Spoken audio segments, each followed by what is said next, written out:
तबा मेरे सर को तेरे संविधान से मिला है। ये सम्मान भी मुझे तेरे संविधान से मिला है। औरों को जो मिला ये तो मुकद्दर की बात है। हमें तो मुकद्दर भी तेरे संविधान से मिला है। तो जय भीम दोस्तों। 6 दिसंबर 1956 बाबा साहब अंबेडकर जी के जीवन में काली रात बनकर आई थी। सर्दियों की एक शांत सुबह, लेकिन इस ठंडक के एक कमरे में कुछ अनहोनी घटने वाली थी। आज का दिन कुछ अलग सा था। डॉक्टर अंबेडकर जी के सांसों में अजीब सा एहसास था, जैसे उनका अंत करीब आ रहा हो। क्या उनके जीवन का सपना पूरा हो चुका था? क्या उनकी अंतिम लड़ाई खत्म हो गई थी या कुछ बाकी थी? इसी उलझन में उन्होंने पूरी रात सोचते हुए बिताया। यह उनके आखिरी के 24 घंटे थे। क्या उनका मिशन पूरा हो चुका था? क्या उनके सपनों का भारत बन चुका था? जानिए उस महानायक की आखिरी दिन की अनकही कहानी, जो आपको सोचने पर मजबूर कर देगी।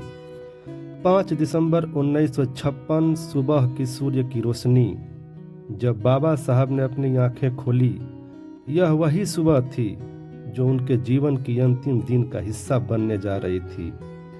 डॉक्टर अंबेडकर जी रोज की तरह अपने कमरे से उठे और भगवान बुद्ध की मूर्ति के सामने बैठ गए और अपने पत्नी सविता से बोले, मुझे लगता है कि अब मेरे पास ज़्यादा समय नहीं बचा है।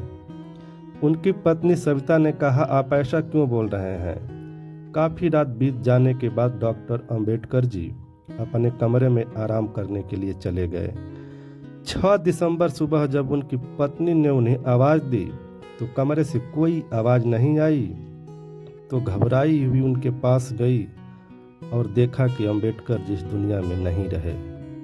डॉक्टर अंबेडकर जी का निधन न केवल उनके परिवार के लिए बल्कि पूरे देश के लिए एक क्षति था।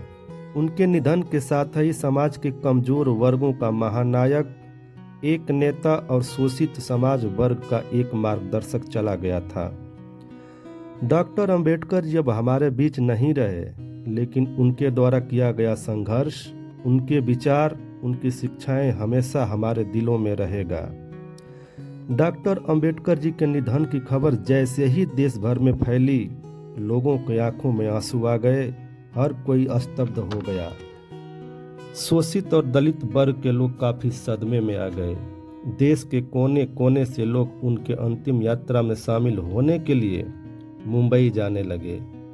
हर लोगों के आंखों में आंसू, लेकिन इस बात का भी गर्व था कि उन्होंने ऐसा नेता का चुनाव किया था जिन्होंने अन्याय के खिलाफ समाज में लड़ाई लड़ी थी। डॉक्टर अंबेडकर जी का सपना था कि समाज में सबको बराबरी का हक मिले। वे चाहते थे कि हर व्यक्ति को उसके मेहनत के हिसाब से इज्जत मिले, न कि उसके जाति और धर्म के आधार पर। आज हम जब बाबा साहब के मिशन को देखते हैं तो हमें यह समझना चाहिए कि उनका मिशन अभी भी अधूरा है। वे चाहते थे कि समाज में किसी के साथ भेदभाव न हो। इसके लिए उन्होंने शिक्षा को सबसे बड़ा अधिकार बनाया था। उनका कहना था कि यदि हर व्यक्ति शिक्षित हो जाए तो यह समाज अपने आप बदल जाएगा। आज के पीढ़ी को बाबा साहब के अधूरे सपने को पूरा करने के लिए जिम्मेदारी उठानी होगी। डॉक्टर अंबेडकर जी का संघर्ष एक मिशन था, अब मिशन को पूरा करना हमारी जिम्मेदारी होगी।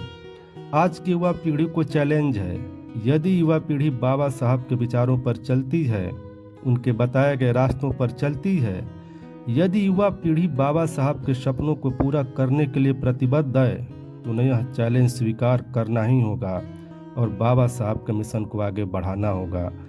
तो दोस्तों, क्या आप सभी लोग बाबा साहब के सपनों का भारत देखना चाहते हैं? तो कमेंट में जय भीम जरूर लिखना। तो दोस्तों, आज के वीडियो में बस इतना ही। जय भीम साथियों।